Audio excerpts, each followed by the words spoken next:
Hi friends, my name is Balakishan, geography faculty, BC study circle, Rajanna Sircilla జిల్లా. ఈరోజు మనము వడగళ్ళ వర్షం అంటే ఎయిల్ స్టార్మ్ గురించి తెలుసుకుందాం. ఎయిల్ స్టార్మ్ గురించి నైరుతి ఋతుపవనాల కాలంలో జూన్లో కానీ, జూలై కానీ, ఆగస్టు కానీ ఈ వడగళ్ళ వర్షం సంభవించదు, మనకు తెలుసు.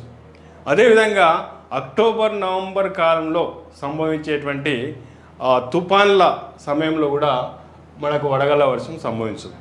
ఇది కేవలం సమ్మర్ సీజన్లో అంటే వేసవిలో మాత్రమే సంభవిస్తుంది. వేసవిలో సంభవించి ఇది తీవ్రమైనటువంటి పంట నష్టానికి గురి చేస్తుంది వడగళ్ళు పడి. అసలు వడగళ్ళు అంటే ఏమిటి, అవి ఏ విధంగా తయారవుతుంది, ఆ వడగళ్ళ వర్షం ఏ విధంగా సంభవిస్తుంది అనేది మనము ఇప్పుడు క్లియర్గా తెలుసుకుందాం. ఇదంతా కూడా భూ ఉపరితలం, ఇదంతా కూడా సర్ఫేస్ ఆఫ్ ల్యాండ్, భూ ఉపరితలం.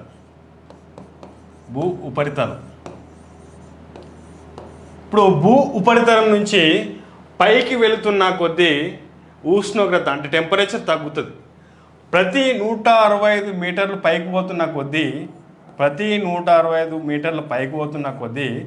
1 డిగ్రీ సెంటీగ్రేడ్ ఉష్ణోగ్రత తగ్గుతుంది భూమి నుంచి పైకి వెళ్తున్న కొద్దీ. ఇప్పుడు భూమి నుంచి పైకి పోతా ఉన్నాం, ఒక ప్రదేశంలో మేఘాలు ఉంటాయి. ఇక్కడ ఇంకా ఉష్ణోగ్రత చల్లగా ఉంటుంది. అందుకే ఇక్కడ ఉన్నటువంటి నీటి ఆవిరి అంటే మేఘాలు చల్లబడి వర్షించడం జరుగుతుంది. మేఘాలు దాటి కూడా అత్యున్నతంగా పైకి వెళ్ళిన కొద్దీ ఇంకా టెంపరేచర్ పడిపోతుంది. ఒక ప్రదేశంలో మేఘాలు దాటిన తర్వాత పోతున్న కొద్దీ 0 డిగ్రీ టెంపరేచర్ ఉంటుంది. ఇప్పుడు వేసవి కాలం రాగానే ఏమైపోతుందంటే భూమి మీద విపరీతమైనటువంటి ఉష్ణోగ్రతల వలన భూమి అంతా వేడెక్కుతుంది. భూమి మీద ఉన్నటువంటి గాలి అంతా వేడెక్కినటువంటి గాలి బరువు తగ్గుతుంది, బరువును కోల్పోయిన తర్వాత అది బరువు తగ్గిన తర్వాత పైకి వెళుతుంది. ఇట్లా విపరీతమైనటువంటి స్పీడ్ తోటి పైకి వెళ్తుంది. దీన్నే ఊర్ధ్వముఖ వాయు ప్రవాహం అంటుంది. ఊర్ధ్వముఖ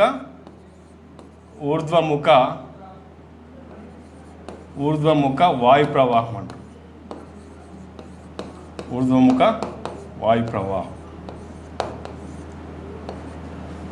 ఇంగ్లీష్లో అప్వర్డ్ ఎయిర్ ఫ్లో అంటుంది. ఈ విధంగా గాలు విపరీతమైనటువంటి స్పీడ్ తోటి పైకి వెళ్ళడం జరుగుతుంది. పైకి వెళ్ళేటువంటి క్రమంలో మేఘాలను ఢీకొట్టి మేఘాల్లో ఉన్నటువంటి నీటి ఆవిరిని అత్యంత పైకి తీసుకెళ్తాయి.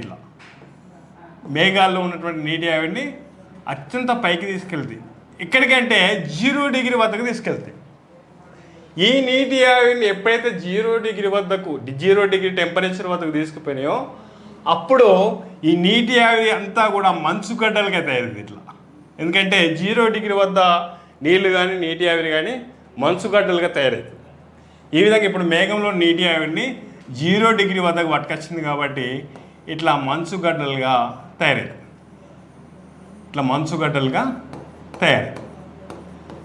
ఇలా ఒక మేఘం ఏర్పడుతుంది. మేఘాలు ఏర్పడుతుంది. ఈ మేఘాలనే క్యుములో నింబస్ మేఘాలు అంటారు.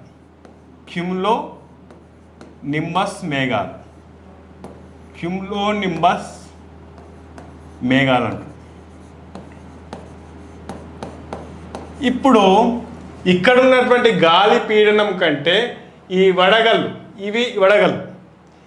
వడగళ్ళ యొక్క ఈ మంచుగడ్డల యొక్క బరువు ఎక్కువైనప్పుడు అవి కిందికి రాలుతూ ఉంటాయి. ఇదే వడగళ్ళ వర్షం.